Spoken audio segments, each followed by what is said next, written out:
guys opening this place? My husband and I wanted to open a business all along from early on when we first got together. And we did actually open two businesses before this, and they were both in the arts. What was the name of those businesses? One was New Life Art, and the other one was Seattle in Color.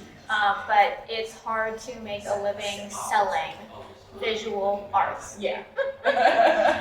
So it was funny, shortly before the pandemic, several of our friends were drinking tea at our house, because that's what we did. Our house was, we made tea, and they were like, you should open a tea shop, because we were coming up with all these great tea drinks for our friends, and then the pandemic hit. So we ended up sitting in our home, isolated, thinking about it, and then once the pandemic lifted, I was like, I'm gonna do it. I mean, the pandemic reframed, I think, all of our thinking of like, when the opportunity hits to do what you want to dream of, do it now. Yeah, because you don't know what's gonna happen tomorrow, right? A huge global pandemic could shut everything down. Yeah, literally the worst thing everybody's been through at once. Yeah. Or a fascist dictator. That too, yeah. It's exciting. Well, it's exciting to open the shop. These are crazy times, Yeah. and I worry every day. Did I make a bad choice? But I'm gonna stick to my guns. Does it feel like you did the right thing by opening the Foggy? It feels right. Right. I just worry about it financially. I worry about my own stability and the potentially very tumultuous times ahead of us. Yeah. Well, it seems like even though it's not the most stable thing, you're still trying to keep that vision alive of selling the visual arts for. Are any of these your own personal work, or are these like other artists? Yeah, I bring in artists because I was the director of an art gallery nearby for several years. Oh, that's so I build relationships with lots of the artists, mostly women. Yeah. And so I love to just invite them to come in and go to town. I like them to have the whole space, to be able to show an entire collection of work. And I just take a small commission, and I don't charge anybody anything to participate. There's no journeying fees or anything. Yeah. I was going to make a joke about tea being better than coffee. Oh, yes. Yes. Oh, why is that the truth? The one truth in the universe? Why is it the one truth in the universe? Well, I would say that tea has been a more universal drink across the world for a long time, right? Because almost every corner of the world grows some kind of tea. Coffee only grows in one part of the world. Yeah, isn't it like nearest to the equator? Yeah. So I think more people around the world can coalesce around a cup of brewed leaves of some kind. It's not always just black tea, there's green tea, there's herbal teas, like rooibos comes from Africa, right? Hibiscus flowers come from Africa. But then there's peppermint that comes from right here in the Northwest. Yeah. What's your favorite drink to make for yourself here at your shop? Oh my gosh. When I get to splurge on me, I like to make myself a classic chai off my menu with the actual blackberry honey in it and everything.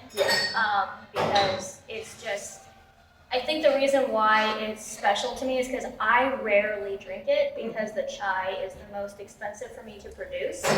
So I rarely imbibe it myself, trying to keep it, for customers. But every now and then I treat myself with it, especially putting the honey in, because again, the honey is it's more expensive than just processed sugar. So just doing the whole thing with the honey and the chai is my special treat myself.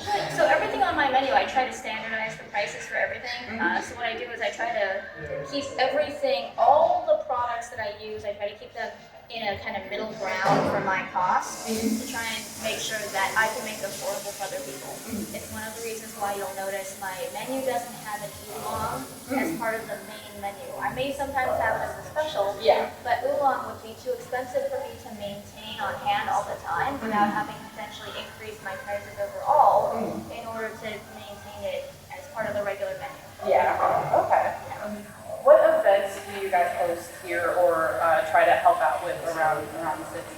Yeah, so I personally host First Thursday Art Walk.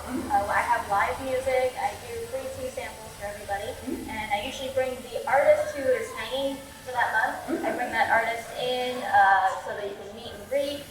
This coming theme art walk. The artist is going to do live card printing that people can purchase. Yeah. And then I also do tea parties. So usually once a month, I'll do a different theme tea party. So last month I did just celebrating spring near the end of March, and then this month I'm doing a punk rock Earth Day tea party on Saturday. So I'll have a local punk rock artists come in, play music, and then 50% of the proceeds I'm going to donate to Seattle Neighborhood Greenways. What's that? They're a local grassroots organization that advocates for pedestrian and transit and bicycle thoroughfares for the city. Yeah. So it's all about transportation access for everyone. And then the next one will be for Mother's Day. Yeah. Right? And then June, I also have one. Oh, right. I was going to try and bring in a Baroque artist for June. A Baroque or Baroque? No, a Baroque. Okay, Yeah. I was like... It's a type of classical music. So that's, yeah. And then I'm also hoping to, at some point, buy myself a piano so that I can encourage more like musicians to come in, maybe have like youth recitals. That'd be cool. Yeah. And of course, I also support all my neighbors. So like, I pick up flyers from Slip Stitch, from Fusion Bistro whenever they're updating their menus or having events. I try to help promote whatever they're doing too. Yeah. Because they are also like me, just small business owners who are there. They operate and own the business. That's awesome. Yeah, because like I honestly have like a very competitive mindset a lot of the time, so I get stuck in this whole like I gotta be competitive. But it's like I've really tried to be influenced more by people that are focused on the community working together. Yeah, the competitiveness was sold to us, right, by capitalism. Yeah, exactly. So human beings, since the dawn of like human civilization, it has been a cooperative thing, right? That's the only thing that has allowed human beings to progress to the point that we're at is our cooperative nature, not our competitive nature. Exactly. Yeah, I feel like more people should be like recognizing what we've been influenced our entire lives and try to find people that help us break out of that and work together. Yeah, definitely. Yeah. Why is fostering an accessible third space important to you in your business? Well, right now, what I see every day is how much people need a safe place to sit and vent about the current situation. Almost all of my regular customers come in, they sit down on the comfy chairs, and they just go, "Well, did you hear?" We get a chance to vent, and we rah-rah at the universe, and then we go back to work. So it gives us all that cathartic space, and the organic way that several regulars will come at the same time, and everybody will just talk all together. Like, oh, did you hear this? Did you hear that? And oh, what are we gonna do? And we got to get our representatives to do something about this. And I think that having a third space where members of the community can get together and remind each other that you're not alone, right? Remind each other that there might be things we can do, and to keep ourselves accountable. Like just the other day, I asked one of my regulars, "Hey, did you write to your representative about the new budget for Washington State? They're trying to cut the budget." And I'm like, "Write your representative." So having these third places where you can talk to each other, right, and hold each other accountable, and have space to talk about the things that are scary and confusing, I think is really important for our mental health, our emotional health. Yeah, I think though holding each other accountable is what I took away from everything you just said, because we're on social media scrolling all the time, and we all like and share the bad things to make sure the word gets out there, but it's like, are we making sure we're all donating if we can? Are we making sure we're all, like you said, calling our representatives or emailing if we're not comfortable with the phone? The number of regular customers that I talk to who come in and tell me the woes of how their offices have been downsized, how there's grant money that they were supposed to get and it's been frozen, and they don't know what's going to happen. And it's a scary time. Yeah. It really is, which is why we need places like this, like you said, to vent and talk to each other about it. And then finally, the hardest question of all, what is your favorite water bottle brand? This is a question I love to ask people. Oh my gosh, so you mean like reusable water bottles? See, that's what people have been thinking lately. I usually mean like Dasani or Smart, like that kind of thing. But I have gotten a lot of people being like, yeah, my Yeti is the best thing ever. Yeah. Well, when it comes to reusable water bottles, I honestly don't have a favorite. I just collect. I collect them everywhere I go. I have so many of them, it's bad.